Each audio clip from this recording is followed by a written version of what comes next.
De hecho, en términos físicos, todos estamos viviendo el mismo instante. Y entonces no hay nadie más grande ni nada más chico, sino todos estamos viendo el mismo instante. Entonces tenemos la misma edad cronológica. Porque nadie puede vivir un minuto más que uno. A ver, viva un minuto más. No se puede. Entonces, tenemos la misma edad cronológica todos, porque estamos en el presente actualmente. ¿O están viviendo como niños? No están en la edad del hoy. Edad biológica, eso sí, ¿quién sabe? Porque una cosa es la edad cronológica, otra es la edad biológica. Edad mental es otra cosa. Hay gente que vive hoy como en la edad mental que ustedes quieran, ¿verdad? Yo me puse una edad mental de 19 años. Con esa edad mental voy a vivir. Y la edad mental significa con qué información vas a disfrutar este momento, ¿verdad? Como un viejo, como un amargado, como que...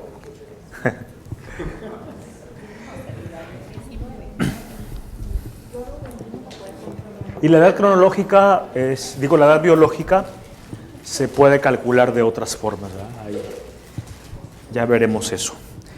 Bueno, chicos, les decía que hubo un ancestro muy antiguo que se llamó Luca. Ese Luca pudo resolver el conflicto de cómo obtener la comida, y entonces los primeros seres biológicos que existieron en la Tierra fueron o son procariontes. Eso quiere decir que no tienen núcleo. Esos procariontes se dividieron en dos grupos, en arqueas y en bacterias, ¿verdad? Las arqueas se dedican a ambientes muy hostiles, a ambientes donde los alimentos eran sobre todo metano, ¿verdad? De hecho, un gran porcentaje del metano que nosotros usamos y que obtenemos y que fabricamos es de arqueas. Antes, las arqueas viven en ambientes muy conflictivos, calientes, casi en el término de tóxicos, ¿verdad? Pero ellas pueden transformar ese alimento, puedes transformar eso en un alimento. Es casi lo que decía Hahnemann. Hahnemann decía, no hay nada en la naturaleza que pueda dañar. Eso me gusta mucho de Hahnemann, porque él tenía un concepto de la biología, no como el concepto médico, que es bacterias buenas o bacterias malas, sino él decía, no hay nada en la naturaleza que pueda dañar, que no pueda ser utilizado para curar, pero solo aquella sustancia que lo mismo pueda causar, ¿verdad? Es el famoso similia similibus curentur, que es lo similar trata lo ¿qué? Lo similar. Bueno, entonces en la biología las arqueas se dedicaron a ambientes hostiles. Todavía hoy hay arqueas, hay muchas. Nosotros en nuestro intestino tenemos arqueas en los lugares más inhóspitos, sobre todo en el colon, en los lugares donde ya casi no hay oxígeno, hay un metano. Una vaca cuando libera el metano, que está contribuyendo al calentamiento global, contribuyen más las vacas que las mismas fábricas a veces. A cada expulsión de metano que hay, contribuyen al calentamiento global, ¿verdad? Y entonces nosotros tenemos pues también esas arqueas ahí en nuestro intestino.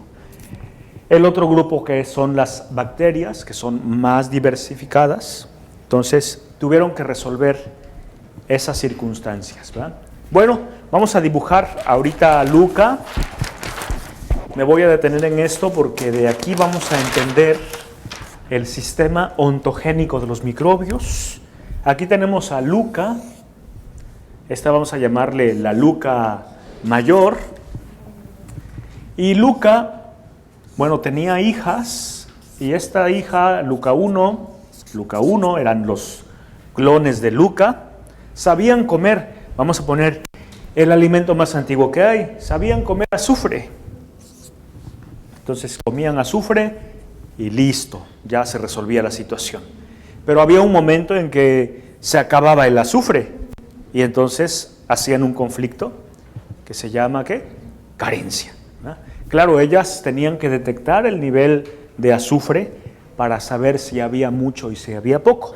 Tenemos esta célula con un receptor ya para poder ser sensible a los cambios. Y esa es una de las características de la biología también, que tiene una membrana que además de que limita su espacio, además le da la capacidad de ser sensible, porque en la membrana celular hay un montón de receptores que están detectando condiciones para poder adaptarse a una situación. Bueno, entonces tenemos aquí a Luca que comía azufre. Esta Luca algún día se acabó el azufre y entonces aprendió a comer nitrógeno. Aprendió a comer nitrógeno. Y entonces cada una de ellas iba aprendiendo. Esta Luca 1 se convirtió en Luca 1A, esta Luca 1B. Y entonces empezaron a diversificarse el tipo de células, porque cada célula iba adaptándose a las diferentes comidas. Es decir, algunas comían azufre, otras nitrógeno, otros iones de hidrógeno. Total que las bacterias aprendieron a comer 19 nutrientes. 19 nutrientes, 19 rutas metabólicas. Esas rutas metabólicas, como no había oxígeno, se llaman fermentación, que es la vía más antigua para obtener energía. Todas las bacterias, para poder obtener energía, bueno, no todas, pero la mayoría, fermenta. Y fermentando, obtiene energía, pero vean cuánta energía. 2 moléculas de ATP, que ya es suficiente, ¿eh? Por ejemplo, ustedes agarran y ponen un lactobacilo en la leche y el lactobacilo empezará a usar la glucosa de esa leche o lactosa o cualquier otro azúcar y la va a empezar a fermentar y se convierte en yogur, ¿verdad? O se convierte en queso, o se convierte en vino, o se convierte en cualquiera de las fermentaciones que uno puede encontrar. De ahí se obtienen 2 moléculas ¿de qué? Con la fabricación de una toxina, ¿verdad? Es decir, lo que hacen los microbios es comer, pero al comer producen un desecho y ese desecho se tiene que ocupar, ¿verdad? El desecho de la fermentación es CO2. ¿Okay? Entonces el CO2 en la Tierra empezó a aumentar y aumentar y aumentar. Y hubo un momento en que este CO2 sirvió de comida para otros y estas son las cianobacterias. O comían CO2 con luz y entonces se hizo la fotosíntesis. Las cianobacterias desarrollaron la fotosíntesis, otra ruta, aparte de la número ¿qué? 19, vamos a agregarle una más, la fotosíntesis. Y entonces con la fotosíntesis se agarra CO2, se agarra luz, ¿verdad? Porque todas estas, la luz las espantaba, entonces vivían en el agua y en las profundidades del mar. Pero algunos dijeron, no, tenemos que salir y utilizar eso que nos agrede, que es la luz, como un recurso. Y hicieron un programa especial que se llama ¿qué? Síntesis. Las cianobacterias entonces, utilizando luz y utilizando CO2, hacían energía y esa energía generaba un desecho que era el oxígeno. Ese oxígeno empezó a aumentar en la Tierra durante los últimos 1.000 millones de años y todavía sigue disponible para nosotros en una concentración de un 21%. Y entonces este oxígeno, que era un desecho, lo ocuparon otros seres, solo unos que se llaman aeróbicos, ¿verdad? Que somos nosotros, y lo ocupamos ya no nada para formar 2 ATP, sino ¿cuántos? 38. Y entonces hay 3 tipos de metabolismos, que es la forma en la que se obtiene energía, fermentaciones. Segundo, fotosíntesis. Y tercero, respiración. Las formas en las que uno o los seres biológicos resuelven sus carencias. ¿Sí? Acuérdense, fermentaciones, muchas, ¿verdad? Aunque sea 2, pero hay. Luego, fotosíntesis, que la hacen las cianobacterias principalmente, y después van a ver qué va a pasar. Y la tercera, ¿la qué? Con eso se obtiene energía y son los 3 programas que se han elaborado en la naturaleza para poder sobrevivir. ¿Okay? Es muy curioso que de una fermentación hay un desecho y ese desecho sirve para unos. De esa fotosíntesis hay un desecho y eso sirve para otros. Y entonces se crea una ruta, que es la famosa ruta alimenticia o cadena ¿qué? Que está ahí circulando como una gran ruta de energía. ¿Ok? En esa ruta nos metemos. Por ejemplo, nosotros hay veces que caeremos en carencia y tendremos que usar una ruta alternativa y usamos fermentaciones y muchas de las cosas que comemos como fermentados es para resolver la carencia. Por ejemplo, el alcohol, que sería una carencia del papá, un ejemplo, vamos a ver eso más adelante. Hace falta y buscamos eso. Estos 3 programas, los de las rutas de fermentaciones, las rutas fotosintéticas y las rutas respiratorias, las tenemos en nuestro ADN, ahí grabadas inconscientemente. Alguna que otra vez las activamos. Bueno, entonces, ya había comida. La otra condición es que si se acababa la comida, ¿cómo conseguirla en otro lugar? Y entonces lo que se desarrolló fue el movimiento, ¿verdad? Si no hay acá y hay allá, tengo que moverme para allá. Y entonces surgieron en los seres biológicos el movimiento. Y por ejemplo aquí observamos unas bacterias muy antiguas que desarrollaron esta capacidad, que son las espiroquetas, ¿verdad? Las que inventaron el movimiento. Luego había que protegerse y entonces las bacterias desarrollaron la protección. Ahorita vamos a entrar en detalle más profundamente. Bueno, entonces con esto se iban a completando esas etapas que se necesitaban para poder vivir. Los 2 programas más arcaicos, y hablo de arcaicos porque se desarrollaron en el león arcaico. Acuérdense de sus clases de la primaria, porque fueron de la primaria. Cenozoico, paleozoico. ¿Se acuerdan de eso? Sí. Pues, ¿para qué sirve eso? Sí. Bueno. Hay eras. Bueno, la Tierra tuvo eras.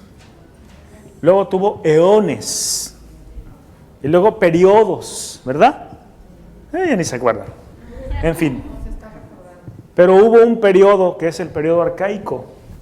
Y el periodo arcaico fue hace 3.500 millones de años. Así. Entonces, ¿cuándo se desarrollaron los programas de la nutrición y de la protección? Que son los 2 básicos. Nutrición, protección. Aquí está el de reproducción. En el arcaico. Por eso lo vamos a llamar programas ¿qué? ¿A qué se refiere? A que son muy antiguos, con una fecha específica, 3.500 millones de años.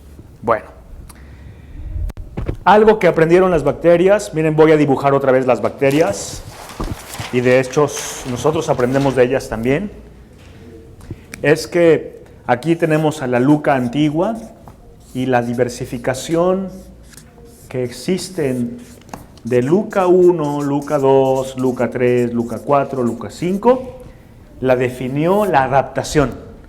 Luca 1 se adaptaba al azufre, Luca 2 se adaptaba al nitrógeno, Luca 3 al hidrógeno, Luca 4 al dióxido de carbono, y así sucesivamente, ¿verdad? Fueron las diversificaciones de Lucas. ¿Sí? Bueno, entonces, Luca 1 sabía protegerse del sol, Luca 2 sabía protegerse del agua, Luca 3 del amoníaco, Luca 4 de cierta sustancia. Entonces, de esa forma, hace 3.500 millones de años se resolvieron esos conflictos y se transmitían de generación en ¿qué? En generación. Lo interesante sucedió cuando, vamos a suponer que Luca 1 se quedó sin comida y aquí estaba Luca 3. Y entonces Luca 3 le dijo a Luca 1, oye, Luca, ¿qué te parece que yo te enseño a comer iones de hidrógeno y tú me enseñas a protegerme del sol? Y entonces sucedió uno de los fenómenos más interesantes de la vida que se llama simbiosis. Todo para hablar de la simbiosis. La simbiosis primitiva consistió en esto, en que un pedacito del ADN de Luca 1 se lo mandó a Luca 2. Y esos pedacitos de información que se llaman plásmidos, aquí está la información, vean, se la manda acá y con este dato que hay en el ADN, Luca ya podía tener habilidades de esto. Entonces se intercambiaban informaciones, ya no verticales, sino horizontales. Y esa fue la primer simbiosis que existió. Es el nacimiento de la sexualidad. Las bacterias inventaron el sexo. Y el sexo biológico consiste en esto, intercambiar genes. Intercambio genético. Tú me das una parte, yo te doy otra parte. Con esa nueva información me puedo adaptar porque es un nuevo programa. Después estos plásmidos se perfeccionaron y se llamaron virus. Y vamos a ver la finalidad de los virus. La simbiosis permite la evolución. Y la evolución es diferente al desarrollo.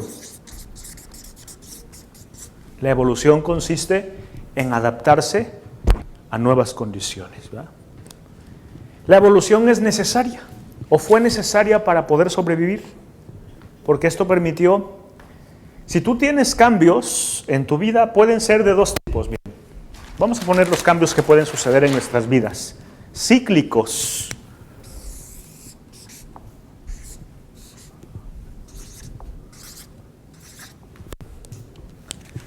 Ciclo tras ciclo sucede lo mismo.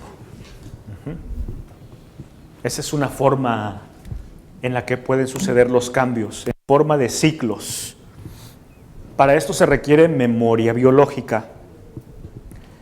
También le podemos llamar ciclos biológicos memorizados. ¿Cómo se transmiten estos ciclos? De generación en generación.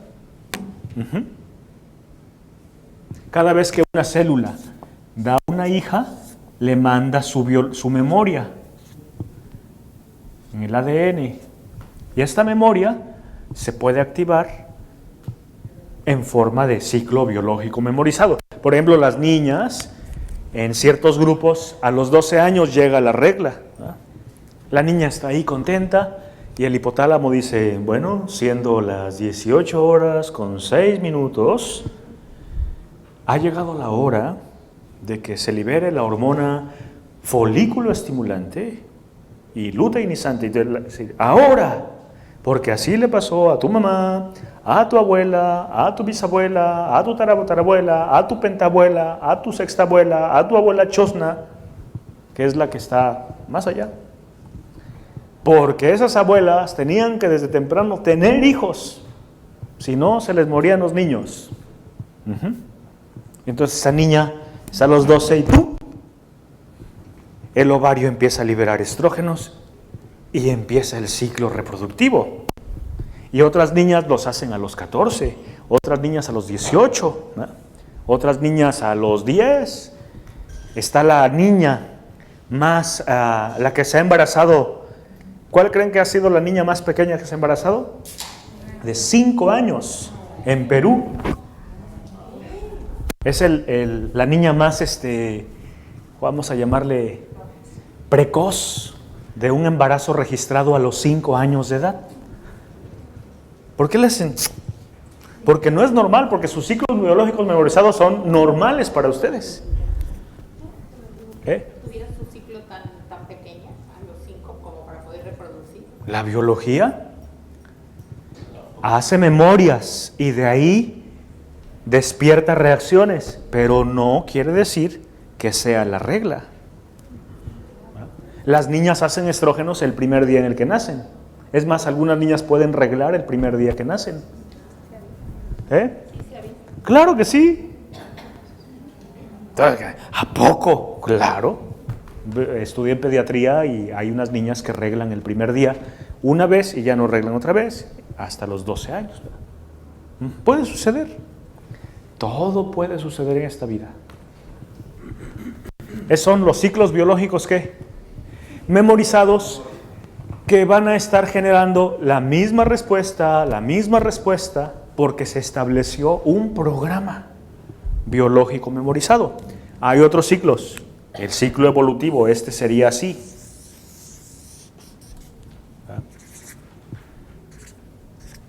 Y esto se llama la evolución.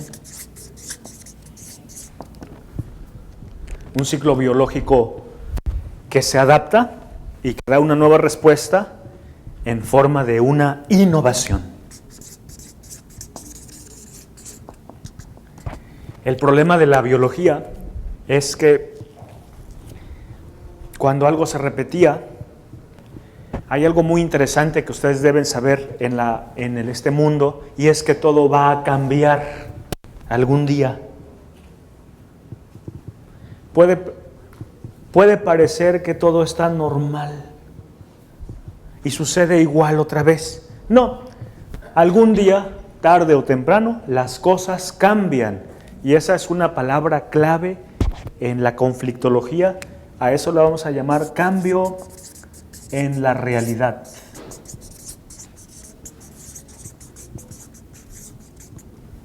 Imagínense un Homo habilis que está viviendo en el Valle del Rif, ahí en África, y que ha cruzado hasta Etiopía, y ahora ha llegado a las playas de Etiopía, y por primera vez ese Homo habilis conoce el mar, y entonces, igual que a todos los que conocimos el mar por primera vez, cuando nuestros lugares no es de mar, nos quedamos así de ¡wow! ¡Qué sorprendente! Claro, en ese tiempo no había una articulación para hacer las consonantes. Solo había vocalizaciones. Más o menos los genes Fox, que son esos genes que permiten que nuestra caja laringea baje, eso sucedió más o menos hace 1.200.000 años. Hay huesos que marcan que el gen Fox cambió y entonces baja la laringe, se desarrolla el área de Mühlmanns, el área de Broca, y la lengua empieza a chocar con el paladar, con los dientes, la boca se empieza a cerrar y surgen las consonantes. Y entonces nosotros empezamos a hablar en forma consonántica. P, B, C, Ch, D. Antes era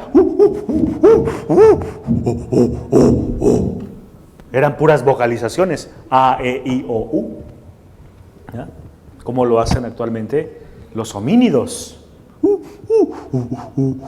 Entonces, como el Homo habilis, estoy poniendo mi personaje de hace 2 millones de años, él vocalizaba. Entonces llegó a la playa y eso significaba, qué bonito está el mar de Tijuana. Y bueno, ellos conocen el mar, alguno de ellos se mete, es atrapado por una ola y se muere. Y ese es un cambio de ¿qué? ¿Y ahora? ¿Qué vamos a hacer? Y esos cambios de realidad pueden hacer 2 cosas. O nos da miedo. ¿No? Hay 3 cosas en la vida que bloquean bastante nuestra energía. El miedo. Segundo, el qué dirán. ¿Ya? Ese es, el qué dirán. Y el otro, la vergüenza. ¿No? o la desconfianza. Y entonces esos Homo habilis huyeron y dijeron, tengan mucho cuidado porque el mar es peligroso. Y se establece una regla que hace que todos los ancestros siguientes, cada vez que conocían el mar, decían, no, gracias. Vamos a la playa. No, nos vamos a ahogar, porque se murieron 5. Y entonces esa información se va transmitiendo de generación en qué. Hasta que un día alguien dice, a ver, ¿cómo que esto está mal? Y entonces se mete al mar, aprende a nadar, hace un barco, hasta hace un portaavión, y ahora hay portaaviones en los mares de miles de toneladas, ¿verdad? Porque se conquistó al mar. Y entonces hubo un cambio evolutivo, se innovó ante una circunstancia. Los cambios de realidad van a innovar. Vamos a tener 2 fases, carencias, ¿verdad?, y agresiones, eso lo vamos a vivir constante, pero va a haber puntos donde va a cambiar la realidad. A veces 360 grados, a veces 180 grados, a veces de 10 grados, de 20 grados. Hay unos que cambian completamente la realidad. Por ejemplo, esta Luca, que es igual loca, vamos a ver por qué. Porque un loco, que es el gran poder de la vida, ser loco, atreverse a hacerlo, a ir por donde no era. Para los locos es la evolución. Evoluciona.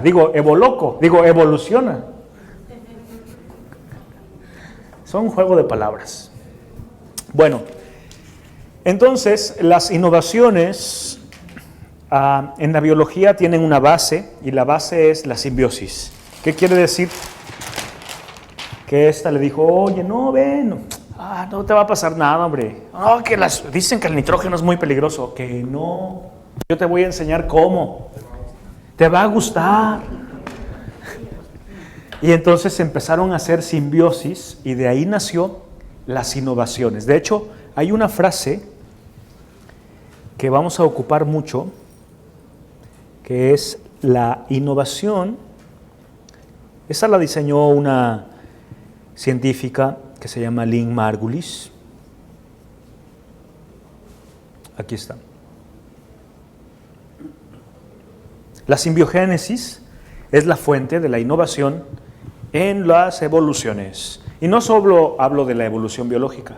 En cualquier evolución se requiere una simbiosis, ¿verdad? Bueno, hay varios grados de simbiosis. Hay una simbiosis por información. Aquí tendríamos una bacteria que le pasa un plásmido a la otra. Hay una simbiosis por asociación, ¿verdad?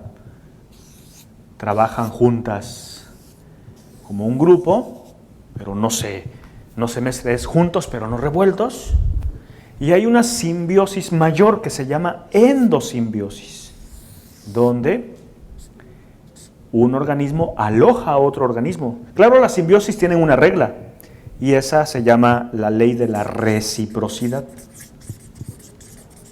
50-50, donde tú me das y yo te doy. Tú me das, yo te doy. ¿Ok? De hecho, esta ley, para que esta célula fabrique energía, requirió una reciprocidad, es decir, un microbio que llegó a otro y se metió, pero no se metió de una forma gratuita, sino requirió hacer una reciprocidad, que es la clave del movimiento energético, 50-50, o algunos movimientos pueden ser 80-20, eso lo vamos a ver después, pero que haya una reciprocidad, ¿verdad? No puede haber 100-0, ¿verdad? Si no, esto acaba con la vida. ¿Ok? De esta ley va a nacer la forma en la que nuestra energía va a fluir. Ya verán. Si en algún momento, bueno, vamos a ver el ejemplo de la endosimbiosis más antigua. Miren aquí, vean, puede existir esta forma de simbiosis o esta que es muy profunda, ¿verdad? donde un individuo aloja a otro. Y esta fue la clave de las plantas, ¿verdad? Todas las plantas tienen en su interior cloroplastos, pero esos cloroplastos fueron en la antigüedad cianobacterias que fabricaban, eran fotosintéticas. Entonces, todas las plantas que nosotros vemos son dos organismos, una bacteria con otra estructura, ¿verdad? Sobre todo cianobacterias. Como se quedan ahí a vivir mucho tiempo, ya dejan de ser bacterias y se convierten en un organelo celular. Entonces, ahí vemos el ejemplo clarísimo de una endosimbiosis. La otra endosimbiosis es la mitocondria. Nuestras mitocondrias, que son las que fabrican energía, son riquecias, ¿verdad? Y esas riquecias antiguas algún día llegaron a vivir con nosotros y establecimos una relación de reciprocidad. ¿50 qué? Solo así pueden funcionar las cosas. 50-50. Yo te doy, tú me das. Tú me das, yo te doy. Si me das 50-50, la vida sigue adelante porque hay ganancia. ¿Ok? Si esta relación se pierde, de aquí van a ser la famosa palabra deuda. Deuda energética. De hecho, si esta regla la ocupamos tan inconscientemente porque la fundaron los microbios para la vida, que cada vez que tú das algo, la otra persona inconscientemente va a responder porque entra en deuda. ¿Verdad? Si tú le das a alguien, te doy esta cosa, y la otra persona la metes en deuda, inconscientemente va a responder hasta que lo pague, deja de tener el conflicto. ¿Verdad? En una relación se requiere 51-41. De hecho, para fomentar una relación hay que dar lo justo y un poquito más. Un poquito. Porque la otra persona responderá, porque se queda en deuda, con lo mismo y un poquito más. Y entonces se vuelve un ciclo evolutivo. Si nosotros damos, la otra persona se queda en deuda y entonces le generamos un conflicto. Y bueno, las personas van a recordar esto. Para seguir reparando la deuda, se quedarán con nosotros, pero estarán en conflicto. Por ejemplo, nuestros padres nos dieron la vida y hemos quedado en deuda con ellos. De entrada. Estamos en deuda. Y entonces nosotros respondemos de varias formas. Afectivamente, aliándonos, es decir, eso se llama alianza. Por ejemplo, tienes una amiga y dices, amiga, ¿cómo estás? Fíjate que me pasó esto.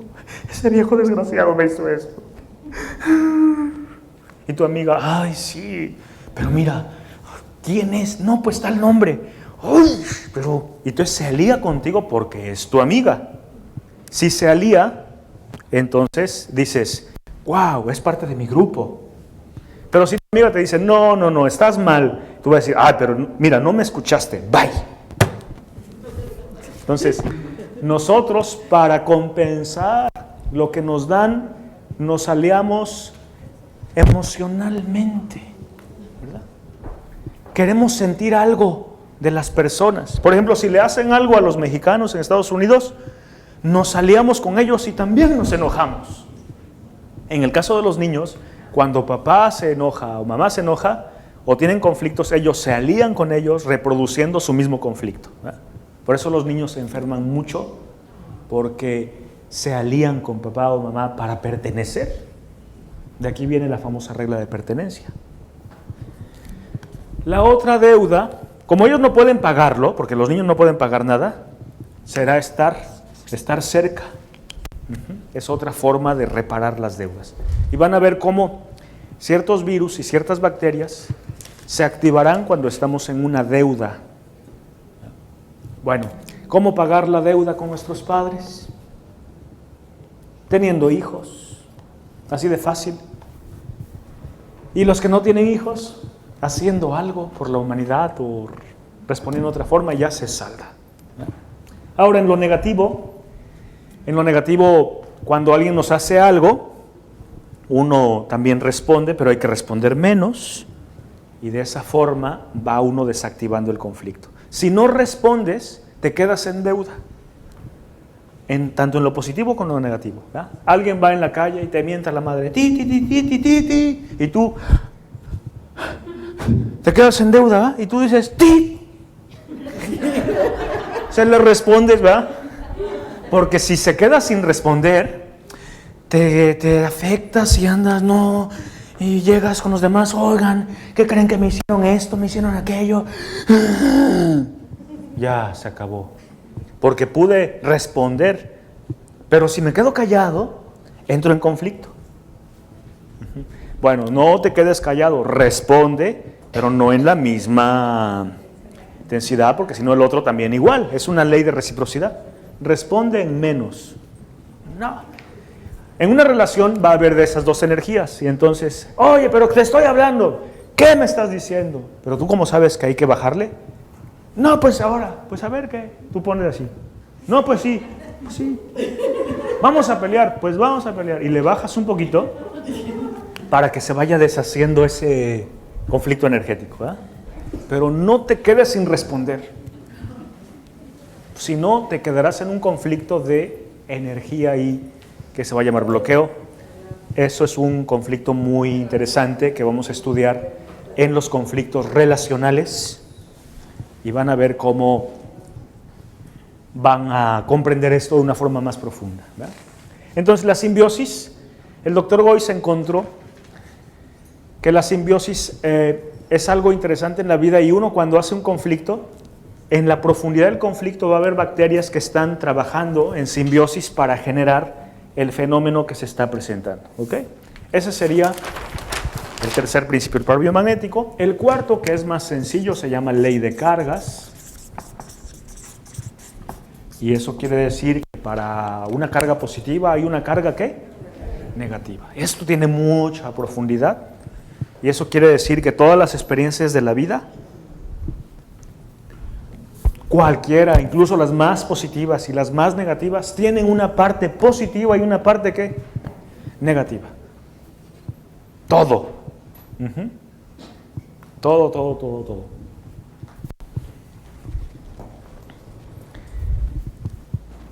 Tú eres una dualidad. Aquí está la parte más buena, ¿verdad? Aquí está lo bueno. La cara positiva. No quiero conocerlos en su momento negativo, porque ahí me espantaría, ¿verdad? Aquel que diga, no, es que yo no. De aquí nace una terapia que vamos a trabajar que se llama negación. ¿Okay? La negación. Hay que trabajar esta parte y hay que trabajar esta parte. Hay veces que nosotros traemos hay conflictos negados que no queremos ver, que queremos ocultar. Entonces, hay que equilibrar estas dos cargas, ¿verdad? En el sentido de los imanes, es para un positivo, ¿un qué? Es decir, trabajar un par. La ley de cargas también significa que todos los conflictos están en dos niveles. Uno en una parte biológica y otra en una parte energética. Y este es un par. Un par es una frecuencia energética, es la parte energética de un conflicto. Y el quinto principio del par biomagnético, aparte de la ley de cargas, de la entropía, del pH, es la resonancia. ¿Qué es una resonancia? Es una relación vibracional entre dos puntos, ¿verdad? Este punto está en una resonancia con este. Por ejemplo, sus celulares, si le hablan a una persona, es porque entró en la misma frecuencia. Claro, antes pasaba que con los teléfonos antiguos, que a veces se metía otra frecuencia y estabas escuchando a la policía o a otras personas, ¿verdad? Cada vez se ha perfeccionado para que algo esté en resonancia. Esto se aplica en los imanes. Nosotros cuando ponemos imanes, estos tienen que estar ¿en qué? En resonancia. Pero también esto se aplica a los microbios. Un microbio está en resonancia con un conflicto, ¿verdad? No fue porque oiga doctor, fíjese que tengo una lesión porque fui al baño y me salpicó, la clamidia me llegó, no sé, me saltó. Y dirá uno, mire señora, las bacterias no saltan, de la taza no se pasan así. Usted tiene que estar en resonancia para entrar en la frecuencia de esa bacteria. ¿Ok? Si tú estás en un conflicto, ya estás en una resonancia, y si te encuentras a la bacteria en un taco, en un atole, haces resonancia con eso. La clave es quitar la resonancia conflictiva. No vamos a llamarle resonancia conflictiva, le vamos a llamar afinidad conflictiva. Y eso aplica para virus, bacterias, hongos y parásitos. Las afinidades conflictivas. Eso lo vamos a ver en los receptores. Por ejemplo, ciertos virus requieren específicamente un receptor para entrar en resonancia con las células. Un virus no puede llegar así porque sí. Necesitas esa memoria conflictiva. Y parte del trabajo es quitar esas resonancias conflictivas. Bueno, ya tenemos entonces una idea general de cómo nace el biomagnetismo y de cómo de ahí vamos a trabajar una filosofía bioenergética. ¿Bien? Bueno, en el manual, página número 3, tenemos el esquema general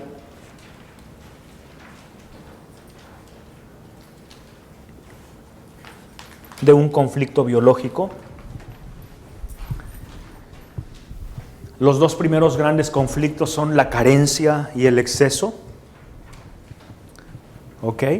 Vamos a perfeccionar un poco más la carencia. Página número 6.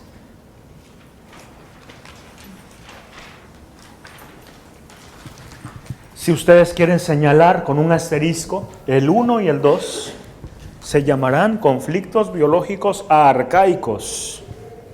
Solo el 1 y el 2. Incluye nutrirse, incluye respiración, eliminación y reproducción.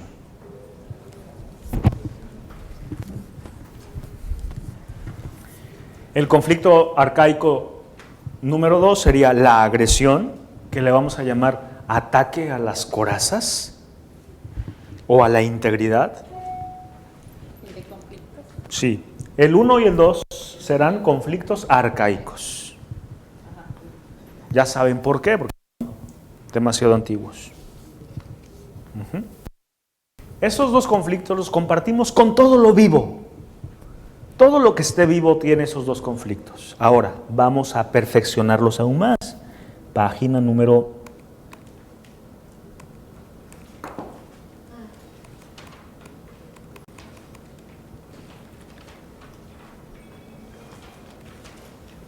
11.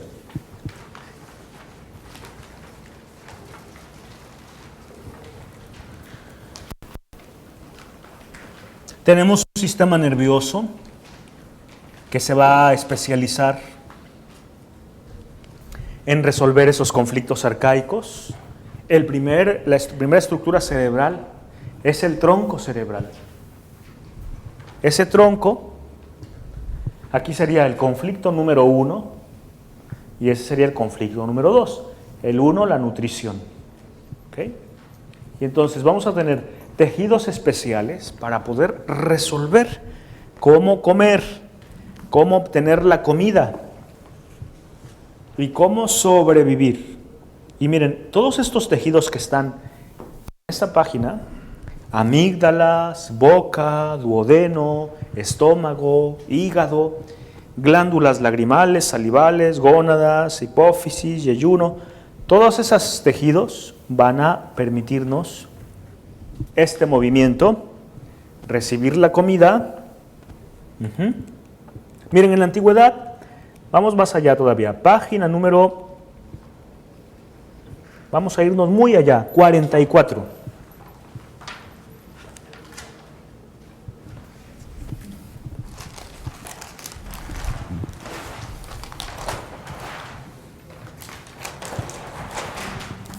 Bueno, en la antigüedad la comida se adquiría teniendo un canal, un poro. De hecho, cuando uno es un embrión, hace uno un blastoporo. Eso quiere decir que se abre un hoyito y en ese hoyito, por ahí vamos a ¿qué? A comer. Entonces, en la antigüedad era un canalito, el poro antiguo. Por ahí se comía y por ahí ¿qué? Se sacaba. Es un hoyo para entrar, un hoyo de entrada y salida. ¿Ok? Más adelante, este hoyito se fue perfeccionando. A este hoyito se le hicieron ventositas para poder succionar. ¿Ok? Mandar la comida aquí no la podíamos andar metiendo por donde sea, sino se llevó a un lugar especial para almacenarla. Ese fue el hígado antiguo. Se llevó a un lugar especial para poder transformarla. Ese es el tubo digestivo. Y se llevó a un lugar especial para acumular los desechos y de pronto sacarla. ¿Ok? Y entonces fue preparándose un anillo de tejidos. Y a eso le vamos a llamar el anillo, ¿qué? Arcaico. Por aquí entra, se jala, se toma, ¿verdad? Se pueden elaborar cosas para que se jalen, por ejemplo, dientes, o como lo hace un zancudo, ¿verdad? Que pone una pipetita, ¿verdad? Y cada quien va a elaborar la forma en la que tiene que obtener la ¿qué? Comida. Y a eso lo vamos a llamar la boca. Por la forma de la boca. ¿Se acuerdan hay un cuento, ¿verdad? De un león, de una rana que tenía una bocota? Dicen que aquí matan a los que son muy bocones. Y la rana, ¿de quién habla? Convenía tener ese día la boca chiquita. Bueno, entonces todos nuestros tejidos se van a ir preparando para el tipo de alimento, para la forma en la que se obtiene el alimento, etcétera, ¿ok? Y eso va a ir preparando nuestro anillo arcaico. Bueno, esta estructura a nivel evolutivo la comparten muchos animales, se llaman protostomos, pero hubo un punto donde la boca se rompe para preparar, por un lado la boca y por otro lado el ano. Entonces nace el ano. ¡Ay! El nacimiento del ano fue crucial. No fue algo tan fácil, ¿verdad? Y entonces ya tenemos un tubo de entrada y un tubo de ¿qué? De salida. Y se convierten en deuterostomos. Hay animales que no tienen boca. Hay un animal muy antiguo que vive en el Mediterráneo que es un gusanito pequeño que no tiene boca. Todo lo hace absorbiéndolo a través de poros. Luego hay otro animal que no tiene intestino. Tiene bacterias en todo a su alrededor. Esas bacterias se encargan de eso y le pasan la comida nada más. ¿Verdad? Hay muchas estrategias para poder sobrevivir la comida. Hay un animal que es un pez que se llama la lamprea. No sé si la han conocido. Las lampreas las hay en los ríos en España. Entonces es un pescado que solo tiene boca y no tiene ano. Succiona sangre de muchos animales y tiene así como unas ventosas muy fuertes, ¿verdad? Se lo comen, acuérdense que los españoles comen cada cosa y se los comen así al vapor. A mí me invitaron a comer lampreas, pero dije, no le entro a esos protostomos. Ok, entonces una de entrada, una de ¿qué? De salida. Vean aquí abajo, ahí está el anillo arcaico que se rompió. Más o menos hace qué tiempo se rompió el anillo arcaico. Se cree que se rompió hace unos 800 millones de años. Entonces ya tenemos uno de entrada, uno de salida. Quedan rastros todavía de tejidos que expulsan la comida en nuestra boca, en nuestro esófago, hasta el ángulo de Treis. Miren aquí, está el yeyuno, pero aquí cuando se convierte en ilión hay un ligamento que se llama el ángulo de Treis. Ese ligamento define el tubo digestivo superior y el tubo digestivo inferior.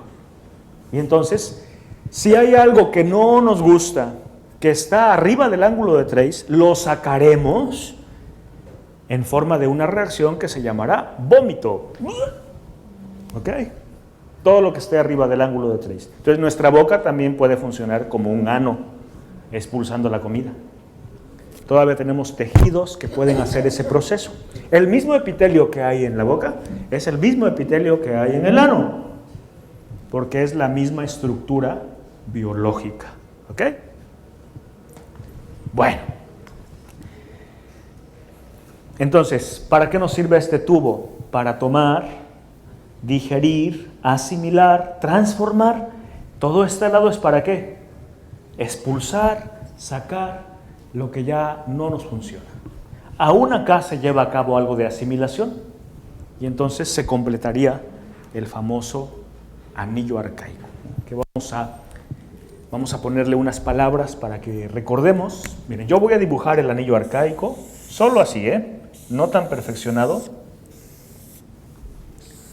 Entonces voy a colocar unas palabras claves que son los siguientes: tomar,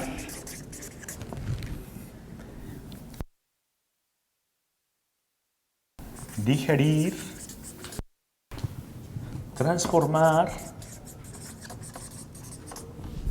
eliminar, evacuar,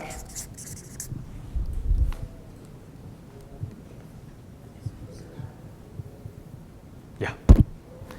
Bueno, estas palabras van a tener que ver con algo muy interesante. Cada parte de nuestro tejido va a ser tomar, asimilo, digiero, transformo, elimino y evacúo. También pueden ser eliminar y evacuar, casi lo mismo, aunque va a haber diferencias. Esto es para la comida. Bueno, comida, materia orgánica. Pero también vamos a tener otro anillo arcaico en una forma virtual, y en este caso tiene que ver con el aire, y entonces para eso vamos a usar los pulmones, y los pulmones van a hacer lo mismo: toman, asimilan, digieren, transforman, y no nada más nosotros con los pulmones hacemos, sino también sacaremos, ¿verdad?, el dióxido de carbono y muchas cosas más, ¿verdad?, al alcohol, ¿verdad? A veces llega el muchacho, a ver,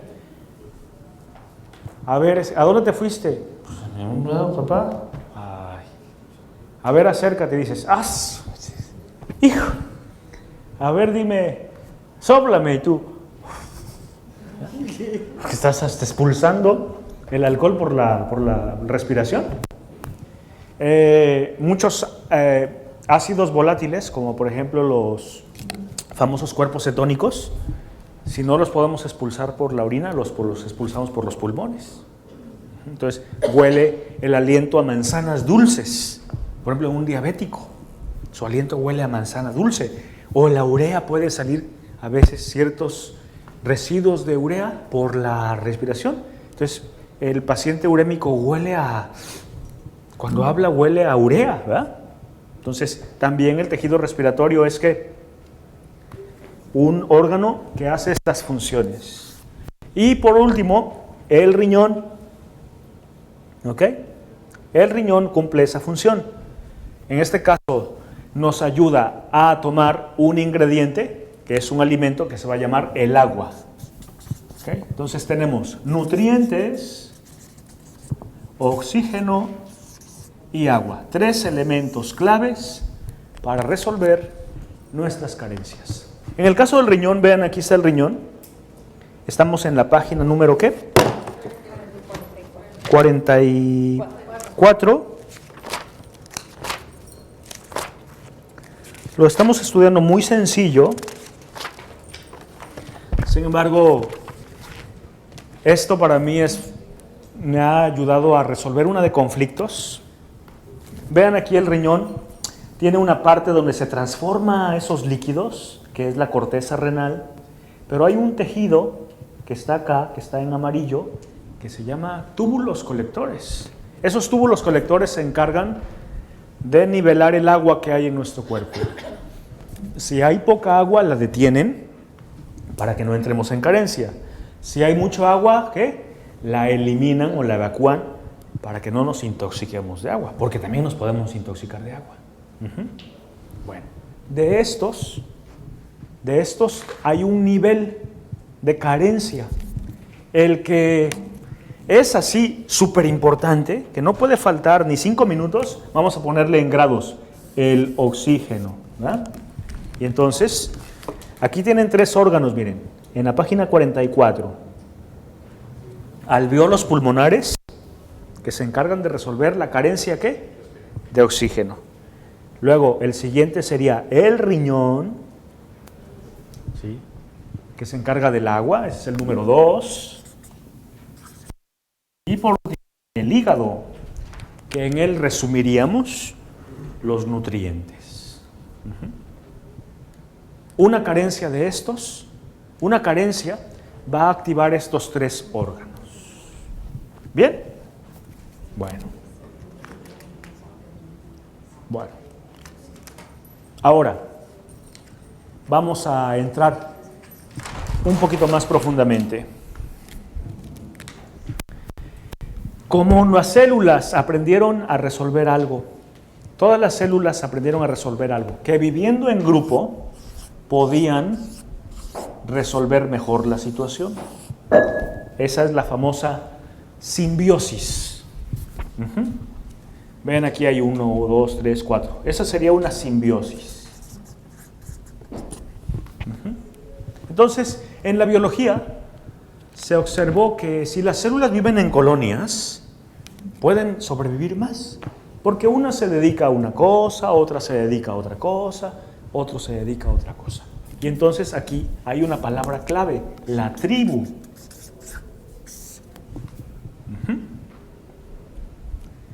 Bueno, si te alejas de la tribu, entonces se llamaría estar solo. Bueno, para la vida y para nuestro cerebro, quedarse solo significaría la muerte a corto o a largo plazo. Claro, nosotros ahora podemos decir, es que yo no necesito a nadie. Sí. Claro, en este mundo donde a cada esquina hay un Oxxo, dirías, yo en los Oxxos puedo vivir. Hasta ya venden comida ahí, ¿verdad? Hasta flores ya venden. Los Oxxos venden todo, ¿verdad? Al rato ya van a vender ropa. Va al Oxxo. Pero ese Oxxo, claro, necesita una persona que esté atendiendo ahí, que esté abierto, colabora contigo para que puedas seguir fluyendo. Entonces, en la antigüedad, el nacimiento de un grupo fue muy importante. Eso lo vamos a llamar el sistema.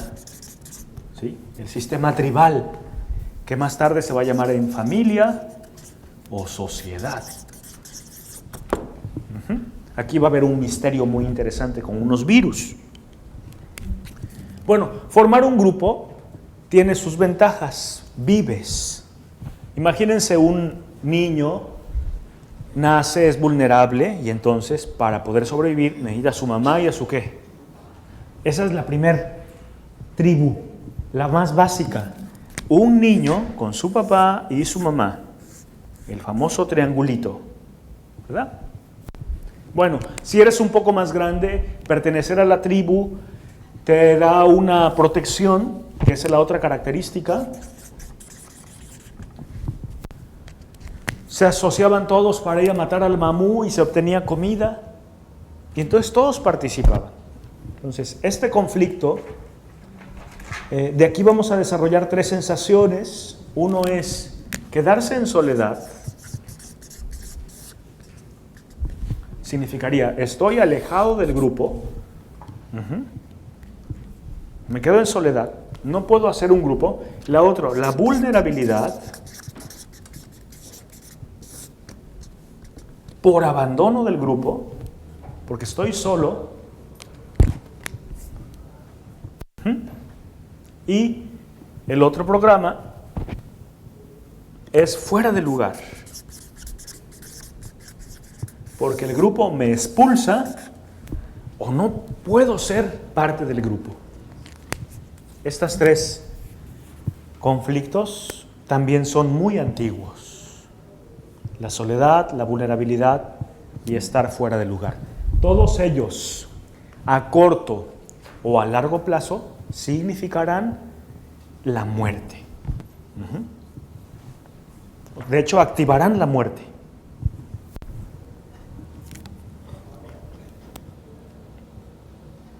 Bueno, el tejido arcaico está regulado por una estructura cerebral que se llama el tronco cerebral. Ese es un corte. Voy a dibujar el cerebro. Miren, aquí está el cerebro. Aquí voy a poner el tronco cerebral, el cerebelo. Si nosotros le hacemos un corte acá, vamos a obtener este pedacito. ¿Ok? Y ese sería el tronco cerebral. Página número 45. Ahí tenemos el corte cerebral.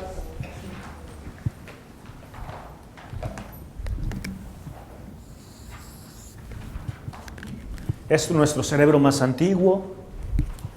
Este va a gestionar el programa. De hecho, si se muere ese lugar, se llama muerte cerebral. Una persona que tiene un accidente y hace un sangrado en la cabeza, pero ese sangrado expande al cerebro, y como aquí hay un hoyo, comprime el tronco cerebral y la persona, si ese lugar se pierde, se llama muerte cerebral, aunque tenga el corazón bien, aunque tenga los pulmones bien. Entonces se le dice a la familia: señor, señora, su hijo tiene muerte cerebral. Por más que, al menos que le estemos dando oxígeno con un tubo o comida por una vena, puede seguir vivo. Pero si lo desconectamos, como esa parte del cerebro ya no funciona, la persona va a dejar de vivir. Entonces, en el centro, en el tronco cerebral, aquí están, cada puntito de estos son los centros de control más importantes de la vida. ¿Sí? De hecho, hasta lo tenemos bien guardadito, ¿verdad?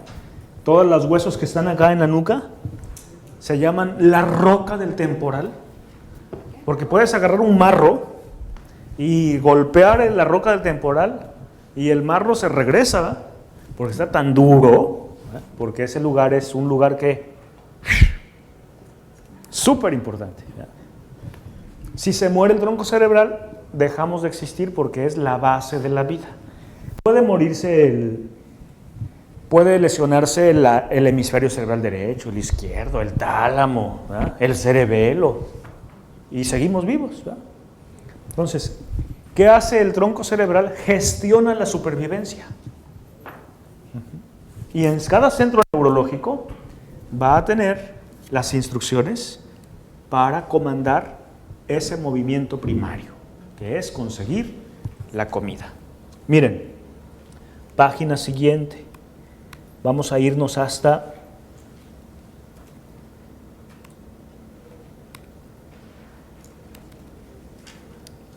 perdón, no, ahí no.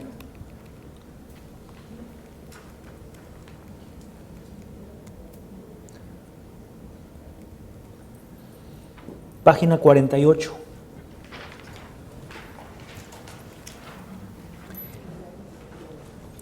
Miren, en la 50 está la imagen más clara. En la 50. Sí, en la 50.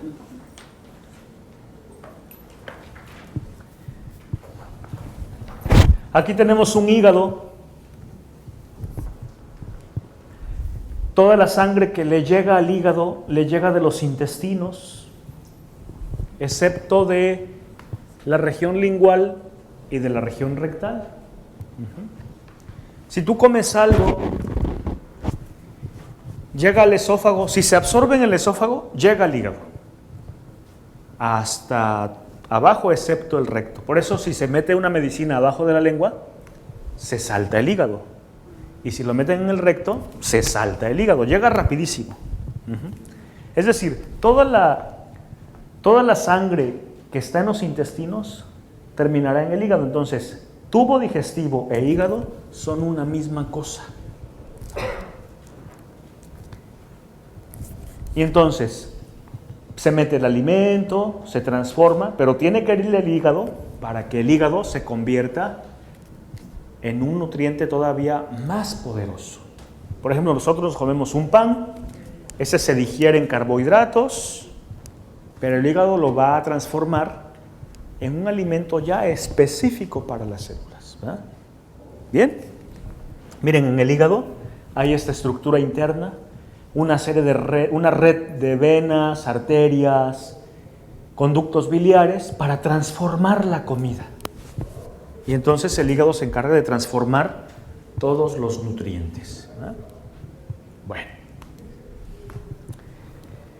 por eso el hígado cumple un papel muy importante en el conflicto arcaico, ¿verdad? Ahora, regresamos a la página número 48.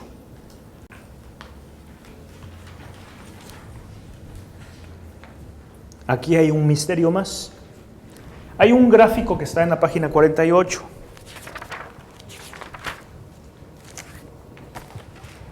El que está aquí. Tenemos al hígado, que sería, vamos a imaginar que el hígado es el chef. La cocina, que es el tubo digestivo, al cual llega la comida.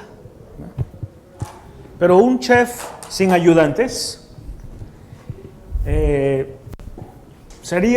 tendría mucho trabajo. Entonces tenemos a los microbios, que serían los cocineros. Todos estos cocineros saben cortar, unos se especializan en cortar los vegetales, otros la carne, etc. De tal forma que la conexión sería así: microbios, tubo digestivo y hígado. Ahora, ¿quién tiene en realidad el trabajo principal? Los microbios. Bien, los microbios nos fueron regalados por nuestra madre cuando nos dieron leche. Entonces, la leche, además de tener lactosa, en realidad tenía microbios, ¿verdad? Porque la leche no es estéril. Entonces, estos microbios, cuando recibimos leche, llegaron a nuestro intestino y nos ayudarán a resolver nuestras carencias. Bueno, por ejemplo, miren, voy a poner unos pocos microbios que se han encontrado en la leche. El primero, Lactobacillus rhamnosus. Ahí está. Bueno, este es un regalo de mamá. Mamá nos da de mamar. Además de darnos de mamar, nos da lechita que sabe muy rica y nos regala este microbio. Con ese microbio tenemos 16 enzimas. Con esas 16 enzimas podemos transformar esa leche que nos da en nutrientes esenciales para poder sobrevivir. Además, el Lactobacillus rhamnosus va a servir para depurar toda la urea que tenemos acumulada en nuestro intestino. Si nosotros tenemos Lactobacillus rhamnosus, entonces el intestino puede digerir muy bien, sobre todo vegetales, ciertas carnes, y podemos eliminarlas sin intoxicarnos. Se ha demostrado que la gente que hace insuficiencia renal no tiene Lactobacillus rhamnosus. ¿Pero eso solamente se adquiere al nacer? Sí, o sea, la leche. Bueno, después lo pueden obtener, lo venden ya en las farmacias. Sí, para que se instale el Lactobacillus rhamnosus se requiere un movimiento. ¿Ok? Una regla que vamos a usar ocupando el principio del Dr. Boyce de la resonancia es la siguiente. Miren aquí, la famosa resonancia. Para cada movimiento, un microbio. Esa va a ser la regla. Para un movimiento, un microbio. Para un conflicto, un microbio. Bueno, entonces, todo empieza así. Vámonos a lo básico. Y ahorita les va a recordar, ahorita vamos a entender cómo andan en general, ¿eh?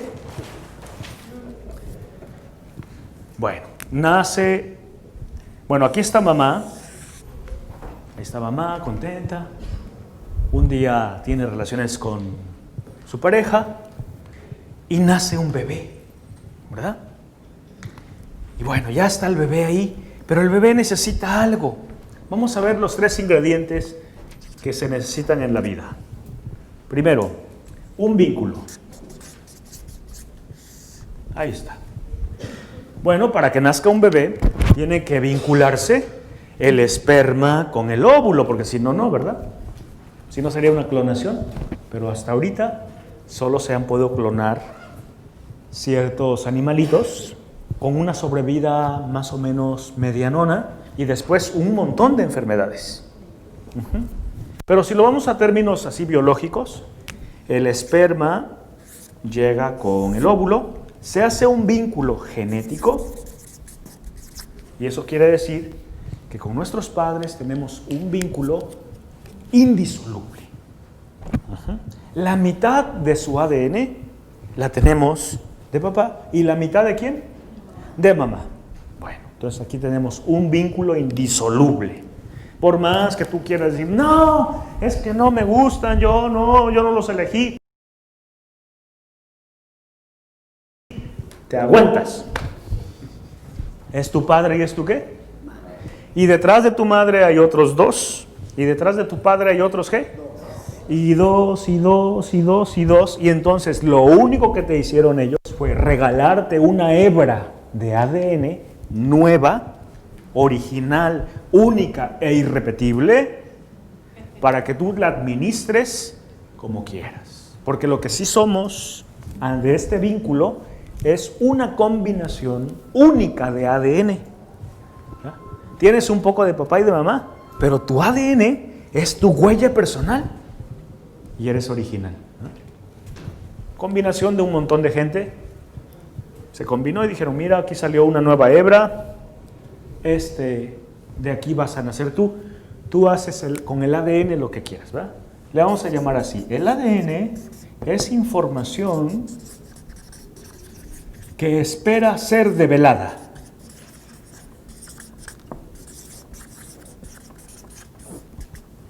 Ahí en tu ADN tienes memorias de musculares, ¿verdad? Devélalas haciendo ejercicio. En tu ADN tienes memorias tienes de todo, ¿verdad? Tienes de tu mamá y de tu papá, tienes de abuelos, de ancestros. Si nosotros vamos más allá, en 10 generaciones hay 1024 ancestros que pueden develarse, es decir, se pueden activar. Si tú tienes un hijo, tú eres moreno, tu esposa es morena, si sale güero, dices, bueno, fue el tercero que se develó. Así era, una respuesta rápida, así era tu bisabuelo, ¿verdad? Con ojos rojos, grises. Ok, bueno, está bien. Aunque tengo dudas porque el lechero tiene ojos grises, ¿verdad? Bueno, vamos a confiar que fue el bisabuelo que apareció. Ese es el famoso ¿qué? Por este vínculo va a haber conflictos. Luego viene una conexión. Y aquí entran los asuntos. Bueno, la conexión se da en el momento. Bueno, miren, hay un vínculo biológico que es genético. Hay un vínculo sanguíneo. 9 meses estuvimos en el vientre materno y ahí intercambiamos montones de moléculas. Se ha demostrado que lo que come mamá lo prueba el bebé. Que si mamá come chile, estimula los receptores de la lengua en el niño ya para chile. O sea que mamá estaba embarazada, comiéndose sus chicharrones con salsa Valentina. Y a los 3 meses el niño, si le da salsa Valentina, dice, ¡qué rico! Porque todo lo que comió mamá lo prueba el bebé, ¿verdad? Entonces hacemos un vínculo molecular y luego hacemos un vínculo sanguíneo, ¿verdad? Eso es muy sorprendente. Y sin querer compartimos información. Bueno, luego viene la conexión. En el momento en que un niño nace, mamá se conecta con su hijo, ¿sí? De cierta forma. Y entonces de ahí nace el apego. Ok. Si se conecta con su hijo biológicamente, y vamos a entrar aquí en la primera medición en bioenergética que vamos a hacer esta tarde, ya para irnos. ¿Ok? Las conexiones, pero vamos a imaginarlas así. Está un lago en calma. Tú agarras una piedrita y la sueltas. Y sueltas otra. Cuando cae la piedrita, va a empezar a hacer una ¿qué? Onda. Pues, pum, pum, pum, pum. Y esta otra piedrita, esto y esto. Y aquí empieza a haber una interferencia. ¿Verdad? Una interferencia de ondas.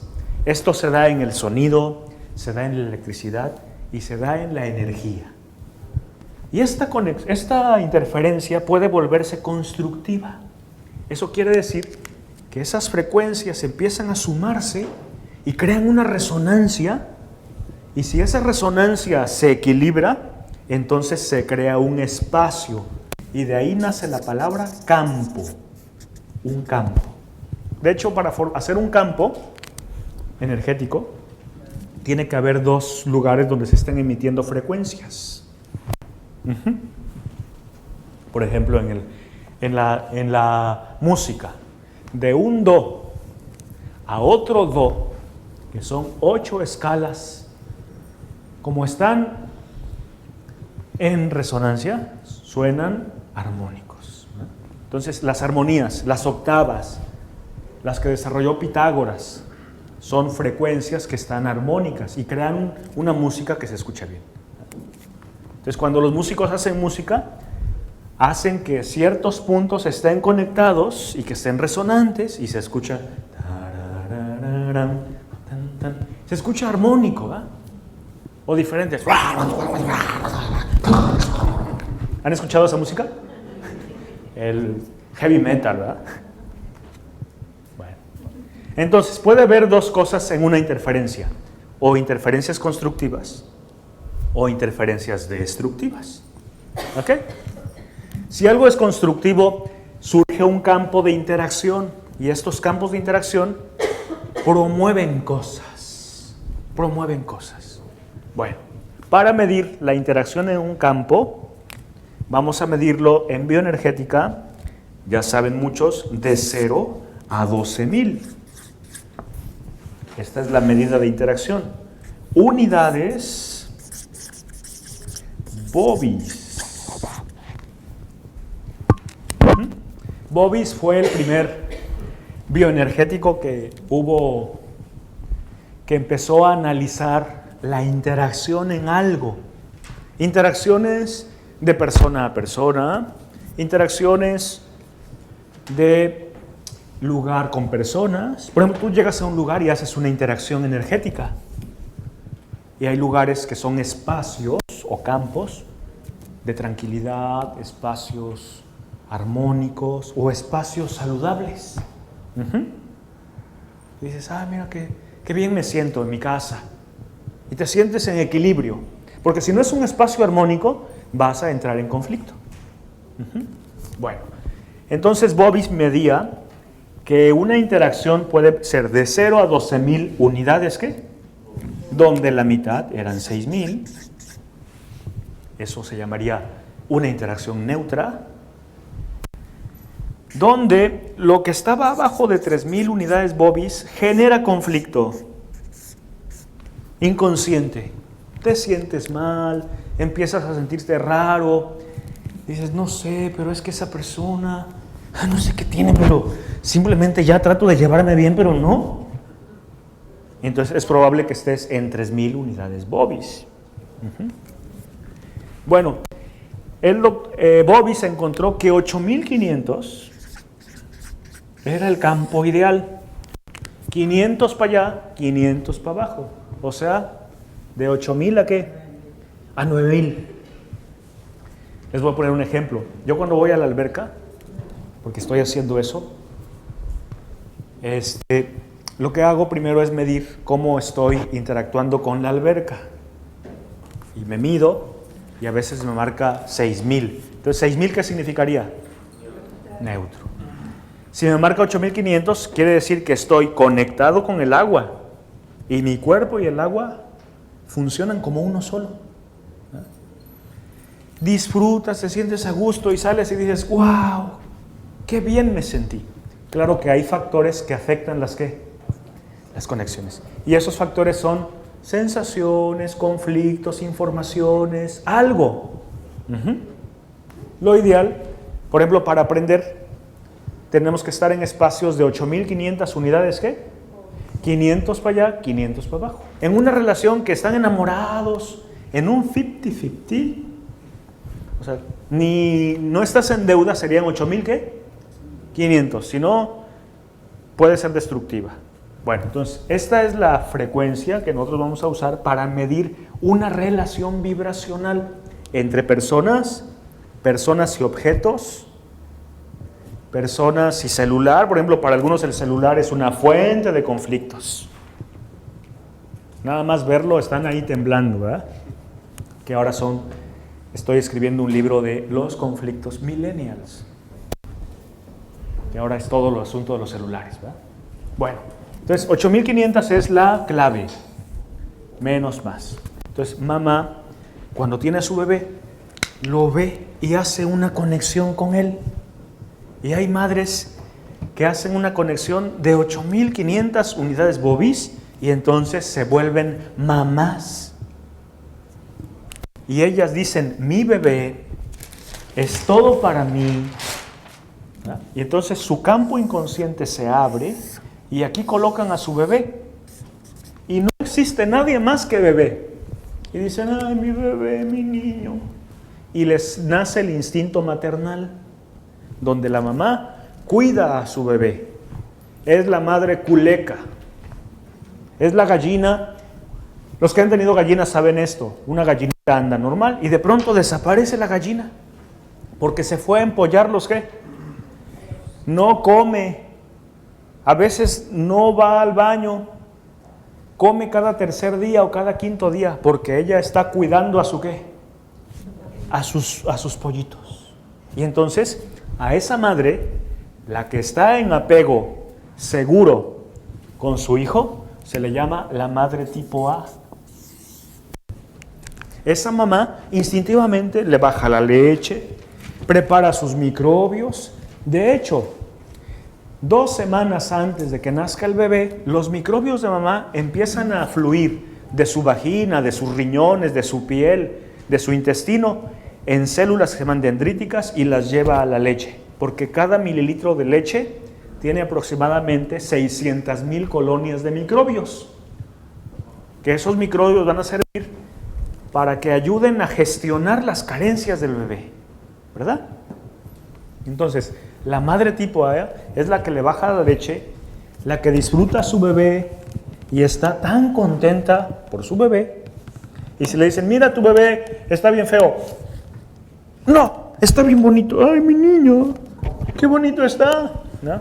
Y el bebé está. Pero para ella es su ¿qué? El más bonito que hay en el universo. Pero eso no es lo importante.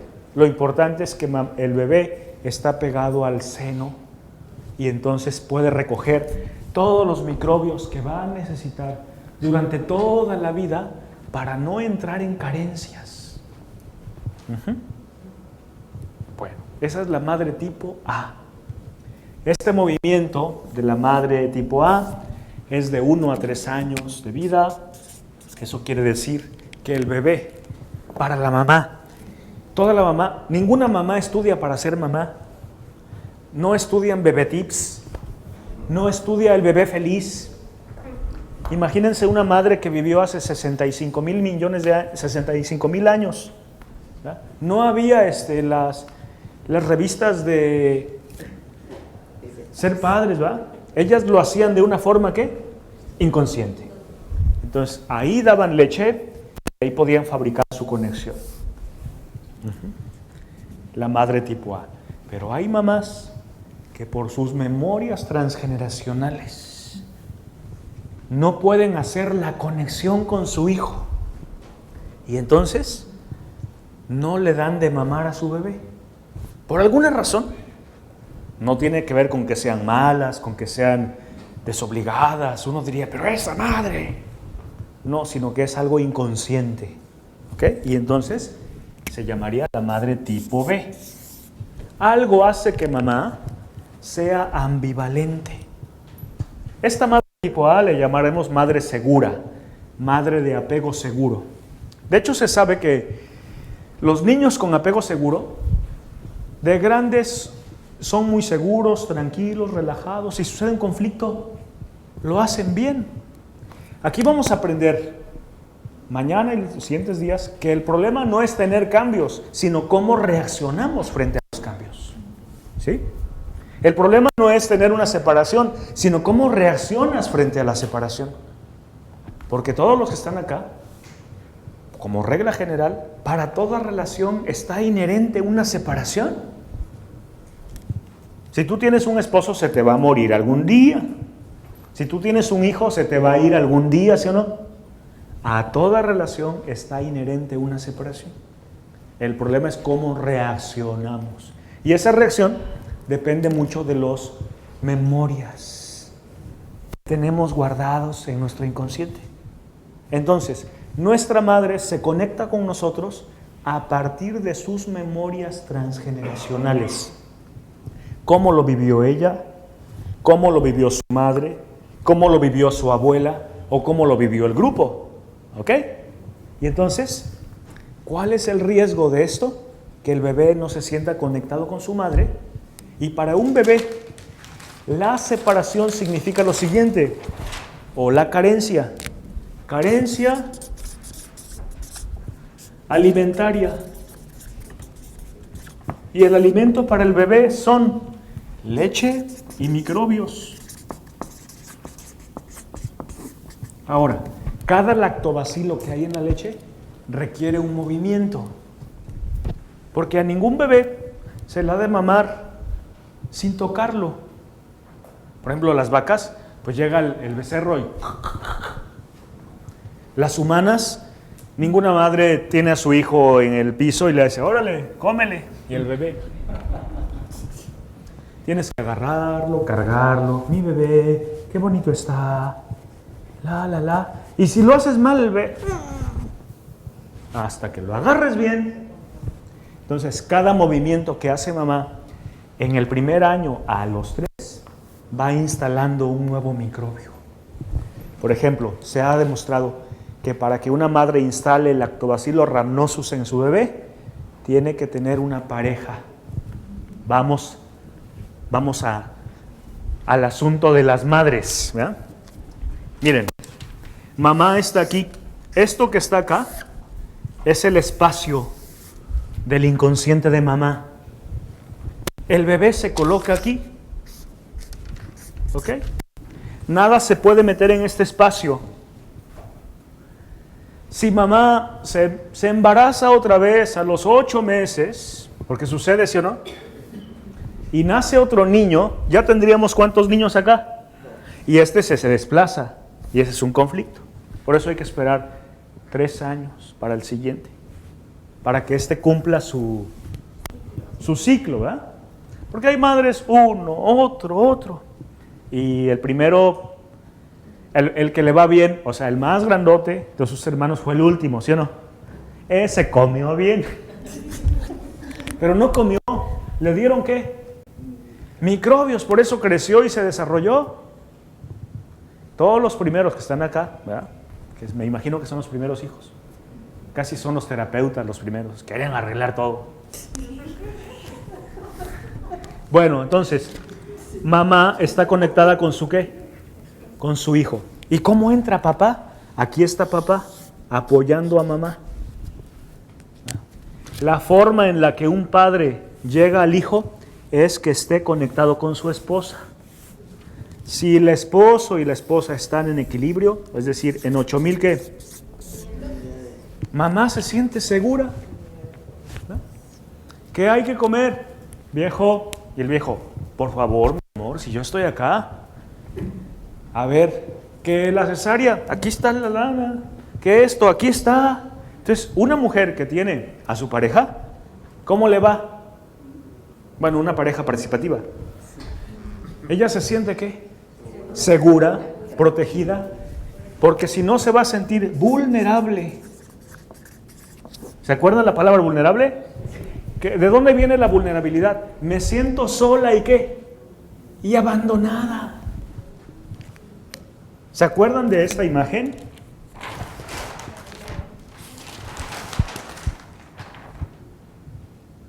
No tener una pareja o un grupo va a hacer que entres en ¿qué? Primero, luego y luego fuera del lugar. Bueno, entonces, ¿qué tal que este señor anda con otra? Entonces la mamá está más al pendiente de su pareja que de su hijo. Y entonces se vuelve una madre tipo B que se llama ambivalente. La madre ambivalente por ratos está con su bebé y por otros ratos no, porque tiene un pendiente. Y ese pendiente es su pareja, la economía, el conflicto carencial, ¿verdad? Que no hay para comer, y el conflicto de protección, que es un lugar donde vivir. Bueno, de 1 a 3 años el bebé tiene que estar así. Esta madre ambivalente generará un conflicto, tal vez no de microbios porque le da leche, pero sí entra en la otra carencia que se llama carencia afectiva.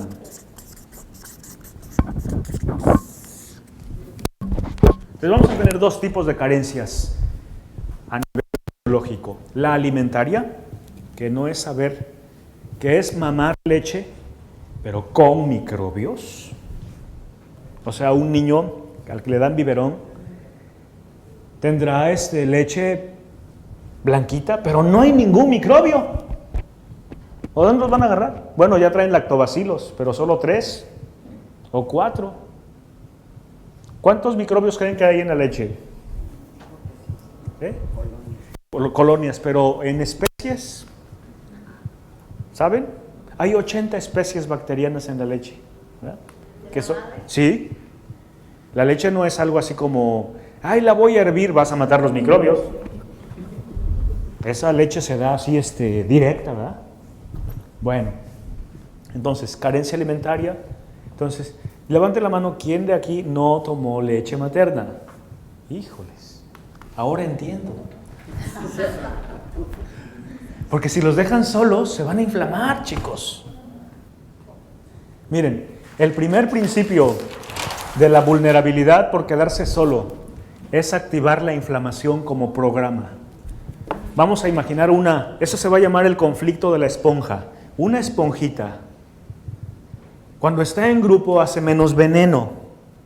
Entonces vas al mar.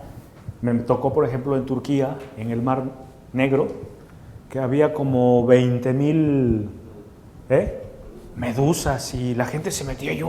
Pero no, dice, no hacen nada, porque están en grupo y así no son venenosas. Como un grupo. Pero si están solitas, te dan un piquete y hasta te puedes morir, algunas veces, ¿verdad? Entonces, primer conflicto para trabajar, la vulnerabilidad activa la inflamación.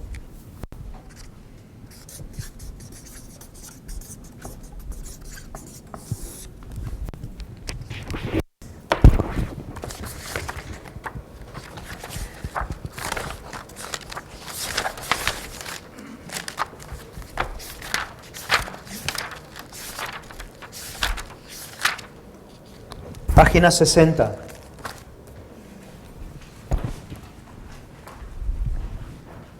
De hecho, todo lo que esté inflamado tiene como base la vulnerabilidad. ¿Ok? que un lugar se te está inflamando y no se quita la inflamación, estás vulnerable. Estás vulnerable porque te sientes solo, porque te sientes abandonado. Pero eso no es un conflicto de ahorita, fue de cuando eras bebé. Para un bebé, yo he preguntado con bioenergética, estar el primer día, de 1 a 3 días, que son los primeros días críticos, estar media hora solito, ahí se instala el programa. Eso significa que nace el bebé y lo primero que se hace es dárselo ¿a quién? ¡Ay, mi bebé! Y el niño dice, ¡eh! Dice, sí es cierto, aquí está mi madre. A mamá le ayuda a descargar la leche. Luego le ofrece el pezón con un calostro. ¿Han escuchado? Ese calostro es la primera bomba microbiana. Tiene un montón de microbios, es como decir, ahí te va todos los microbios por si no te vuelvo a dar con este calostro, ¿verdad? Hay que reclutar a algunas mujeres con calostro y decir, regálame, aunque sea 1 mililitro. Claro, de adultos ya no se puede resolver el conflicto tan fácil, ¿verdad? Porque se vería un poco raro estar pegado a una señora ahí. Sería lo ideal. Se le saca y dice, oye, dame un shot.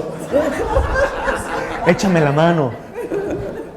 No, a mí me pasó lo mismo. Mi madre no me pudo dar, su primer hijo murió y entonces cuando ella ya tiene su bebé, obviamente el segundo, ella y el doctor estaban más atentos a que no me fuera, ¿qué?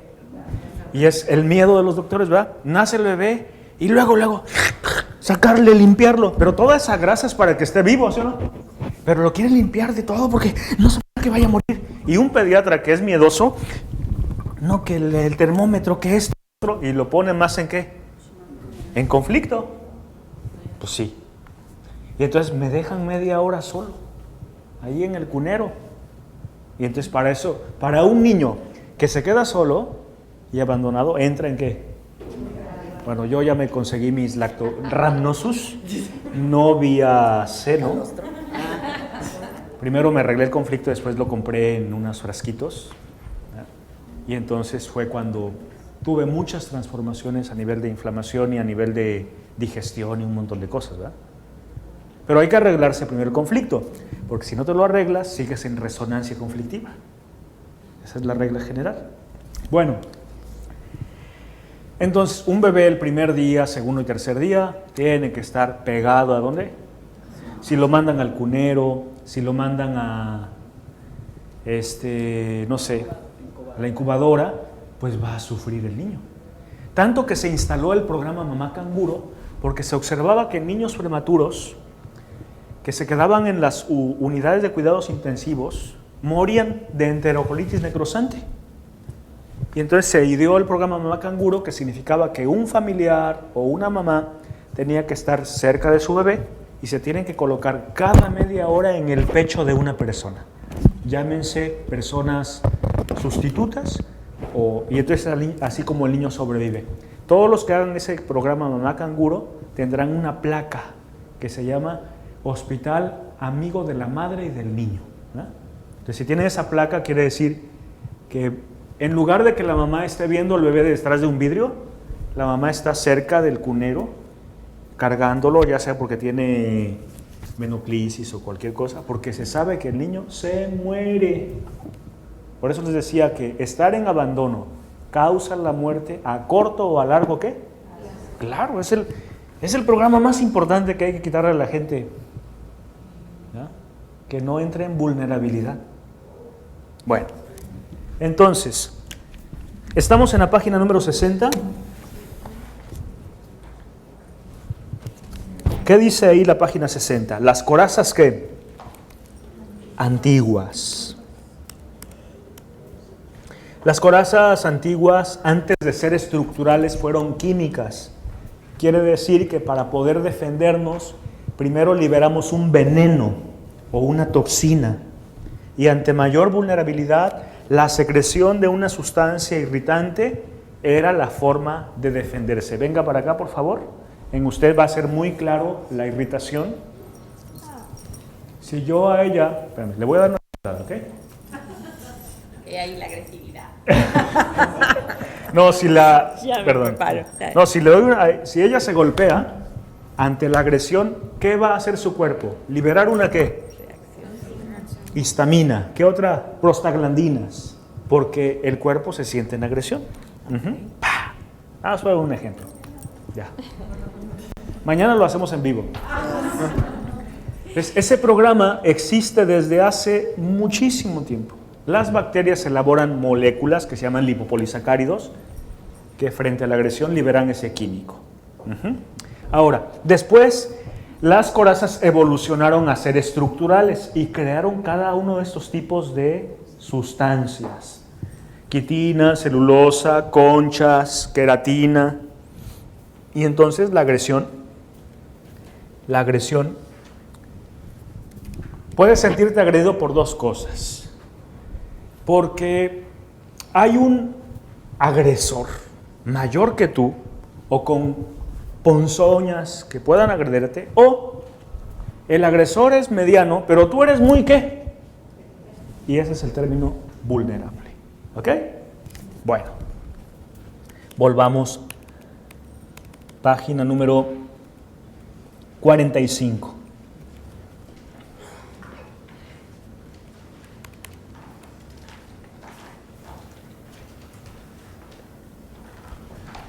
La inflamación es un programa muy antiguo, modulado genéticamente, gestionado por el cerebro, y aquí está el diagrama clásico de inflamación por vulnerabilidad. Estar lejos de la tribu, lejos de la familia o lejos del núcleo afectivo, que sería carencia nutricional y carencia afectiva, va a hacer que la persona o el individuo se sienta vulnerable. Y entonces va a haber una frase que vamos a elaborar, página número 46.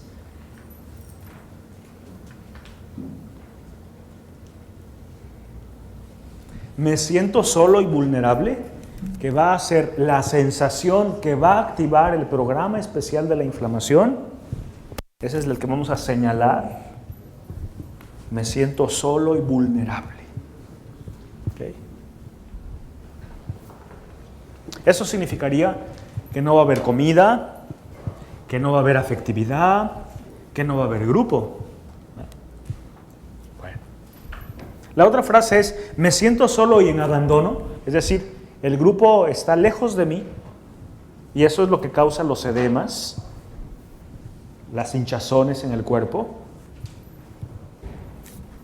Bueno, página número 47.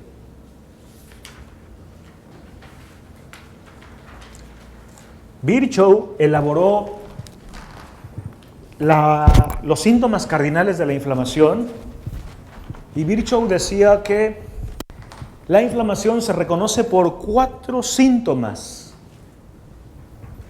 Hay una más, pero esa no es la básica. Miren, 4 síntomas. Calor, se pone caliente. Rubor, se pone de color ¿qué? Rojo. Tumefacción, eso se llamaría ¿qué? Edema. Y dolor, eso significaría por las sustancias irritantes que se liberan en ese medio. Estos serían los 4 síntomas que soportan la inflamación de Virchow. Por lo tanto, miren, como hace mucho tiempo yo enseñaba estos métodos y tenían una eficacia, pero limitada, hasta que comprendí algo que se llama el conflicto del pastel. ¿Verdad? ¿Qué es un conflicto de un pastel? Miren, este es un pastel.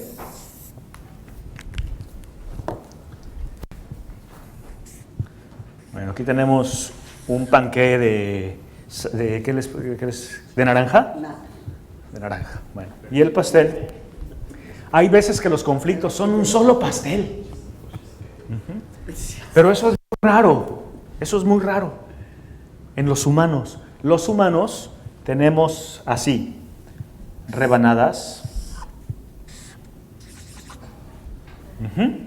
Y cada rebanada que soporta algo, vamos a poner un ejemplo, la diabetes. Para tratar una diabetes no solo es un conflicto, es otro. Entonces, nuestro pastel puede tener 4 rebanadas, 5 rebanadas, ¿verdad? Bueno, ahora, si ponemos un pastel que se llame inflamación, una de las rebanadas tiene como sensación clave la vulnerabilidad. ¿Ok? Eso quiere decir que cuando trabajemos a una persona que se inflama, no hay que olvidarse de que una de las rebanadas de ese esquema que se llama estar inflamado es la vulnerabilidad. Ese programa se instala justo cuando nacemos. Ese programa se instala los primeros días cuando nacemos.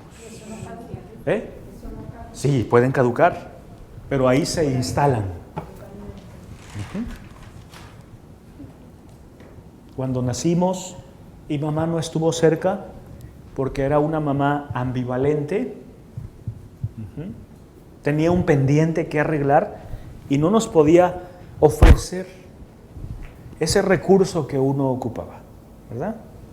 Bueno, para terminar, las madres, la madre tipo C se llamará la madre ausente. Esta definitivamente no está, ya sea porque se fue y dejó al niño o se murió. A eso le llamaríamos un destete brutal. No está. Esa sería la madre ausente. Y la madre tipo D, que es la madre enferma. Mamá está enferma, o tiene una enfermedad neurológica, o tiene esquizofrenia, o tiene una enfermedad tan grande que para ella sea más importante su enfermedad, porque está en peligro de vida, que su propio hijo. Entonces la madre enferma va a hacer esto. En lugar de que la madre cuide al hijo, el hijo cuidará a mamá. Y pequeñito va a instalar un programa para salvar a su madre, o a sus hermanos, o a cualquier familiar que esté enfermo. Y eso se llaman terapeutas de biomagnetismo. Que andan queriendo curar gente. ¿De dónde les nace ese programa? Pero algún día vieron a su madre enferma o con un conflicto y quisieron salvarla de la muerte, salvarla de su historia o de sus conflictos. Y el día que lo terminen de hacer, que nunca será, porque siempre van a fallar, hasta que olviden ese programa y se dediquen mejor a gestionarse a sí mismos, ¿verdad? Bueno, un niño, por ejemplo, que cuida a su madre no puede dormir, tiene insomnio, es una característica. Como él, ¿cómo va a cuidar un bebé a su mamá? La única forma que él sabe, como programa antiguo para cuidar a alguien, es estar cerca. Hay veces cuando alguien sufre, inconscientemente uno llega solo, ¿verdad? Y uno dice, pues es que no tengo palabras, pero pues aquí estoy, ¿no? Haciendo grupo para que no actives tu vulnerabilidad o tu conflicto antiguo que se quedó grabado en nuestro inconsciente, que le vamos a llamar el conflicto del túbulo colector ¿del qué? Del riñón. Ese es el conflicto más antiguo que se vivió en las especies, porque la vida empezó en el agua. ¿Ok? Entonces uno dice inconscientemente, mira, vengo pues aquí a verte, ¿verdad? Pues no sé ni a qué vengo, ¿verdad? Pero solo vengo. Porque mi inconsciente profundo dice que estando cerca, tú no te vas a sentir tan solo, ¿verdad? Y a veces eso es lo que hace un terapeuta o un doctor, ¿sí o no? Llega y a veces darle una terapia a alguien, aunque no sepas poner los pares, con haber estado ahí un rato, esa persona se le desactiva el programa, ¿sí o no? Dices, ¿quién sabe qué le hice? Porque ni estaba... Ni lo rastreé. A veces, perdón, me pidió que lo rastree y le dije, sí, al rato te rastreo. Y esa persona pensó que sí lo estábamos haciendo y que estábamos cerca de la persona. Y, oye, me sentí muy bien, se me quitó el dolor. Es que te desactivé el conflicto del túbulo, ¿qué? Colector. El hospitalismo, lo que hacen las enfermeras o lo que hacía Jesucristo, ¿no? Por ejemplo, que llegaba y, no, aquí estoy, voy a estar contigo. Esa cercanía, esa compañía es lo que en nuestro cerebro desactiva ese famoso conflicto del túbulo colector del ¿qué?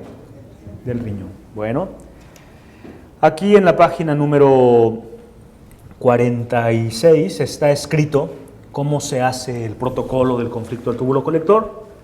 Mañana vamos a trabajarlos, ¿verdad? Va a haber un esqueleto básico para muchos conflictos. Me detuve mucho en este conflicto porque de aquí van a suceder los siguientes, ¿verdad? Entonces, vamos a estudiar una espiral. Miren, aquí está una espiral. Y acá vamos a sumarle, ya estudiamos uno, que es el conflicto del túbulo colector. Conflicto del túbulo colector. Aquí va a estar el del hígado y aquí va a estar el del pulmón. Estos van a iniciar esa espiral famosa que le vamos a llamar la espiral del miedo. ¿Okay? De ahí van a ser el miedo a morir, el miedo a quedarse solo, el miedo a no poder resistir, el miedo a la vida. ¡Uf! Ya se imaginarán. Bueno, chicos, nos vemos mañana. ¿Alguna pregunta? Échenle ustedes, échenle. Bueno, acuérdense que esto puede ser un ciclo repetitivo. ¿No? ¿Preguntas? Mañana nos vemos a las 9 de la mañana. Vamos a terminar 7 de la noche. Así es que, o 7:30, a veces nos podemos agarrar un poquillo. La comida, ¿a qué horas comen aquí en Tijuana? ¿No comen?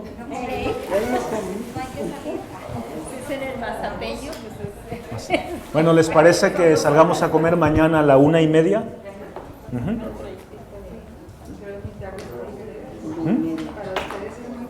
Muy temprano. Nosotros comemos a las 3:30.